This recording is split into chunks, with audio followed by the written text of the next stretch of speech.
Artes, música, primer grado. Bloque 1. Orígenes de la música. El hombre primitivo encontraba música en la naturaleza y en su propia voz, manifestando sus emociones y sentimientos, y posteriormente para acompañar su canto. Primero empezó ritmando, usando su voz y su cuerpo. Luego usó huesos de animales, piedras, cañas, conchas, troncos y semillas para producir sonidos.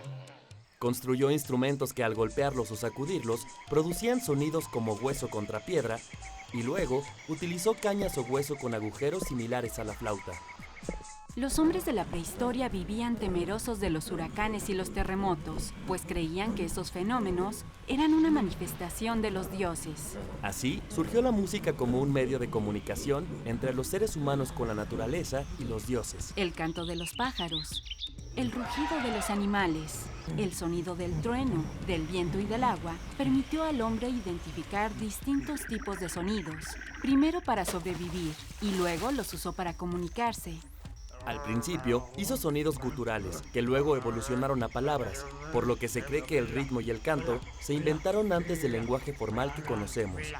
La música es otro lenguaje que sirve para comunicarse de distintas formas. Los seres humanos en la prehistoria utilizaron sonidos en su vida cotidiana, adoptaron gestos, sonidos y otros tipos de señales aprendidas para tener una comunicación de forma práctica y efectiva. Las sonajas eran frutos secos con sus semillas al interior y el tambor era un tronco hueco. Estos fueron los dos primeros instrumentos creados por el ser humano y usados en las cuevas para producir distintos fenómenos acústicos. La música más antigua se tiene registrada en Mesopotamia, con los sumerios, asirios y babilonios, y también con los egipcios. Los egipcios usaban la música en actividades cotidianas y principalmente en ceremonias religiosas. Los instrumentos más usados eran el sistro, una arpa pequeña, la flauta recta y chirimía doble de caña. En Mesopotamia se creó por primera vez una escritura musical, aunque no hay certeza de cómo la interpretaban.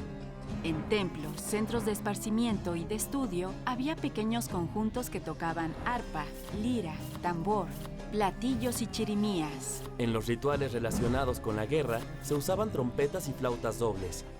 Los hebreos atribuían a la música un poder mágico y consideraban que con ella se podría llamar la atención de Dios. En los países en Medio Oriente y el norte de África también permeó una gran influencia musical durante siglos. La música y la danza árabe están muy ligadas a la religión, destacando la armonía que hay entre el ritmo y la melodía. Además, su sonido es fuerte, pues utiliza instrumentos de cuerda, como el laúd o la voz humana. En China, su música es muy antigua y se le atribuye una poderosa influencia sobre las cosas, seres vivos y el cosmos. Los chinos crearon una escala de 12 sonidos inspirados en la naturaleza. Los instrumentos de viento representan un círculo divino y los instrumentos de cuerda, un círculo humano. Entre los instrumentos destacaban la flauta, el sheng, el gong y el yunlo. Gran parte de la teoría musical japonesa está ligada al koto, su instrumento tradicional, que según la leyenda fue entregado por un espíritu a una dama noble. Los hindúes consideraron más importante la música vocal que con instrumentos, la cual sigue vigente en sus ceremonias religiosas. A sus melodías se les confieren poderes sobrenaturales, capaces de provocar fuego, obscurecer el sol y atraer serpientes. En su música, utilizan ostinatos rítmicos, haciendo frases rítmicas muy largas y complejas. Se sabe que antes de la llegada de los españoles, en todo Mesoamérica, la música era indispensable en sus actividades cotidianas y ceremonias religiosas. No se tiene registro de la música escrita, sin embargo, se sabe que principalmente usaban instrumentos de percusión, como el huehuetl y el teponaztle, con los que se invocaba a los dioses de la guerra. Se conservan algunos cantos y danzas rituales prehispánicas y aún se puede ver el uso de tambores y flautas de chirimía o carrizo en fiestas patronales de distintas regiones. ¿Cómo te imaginas la música prehispánica en México?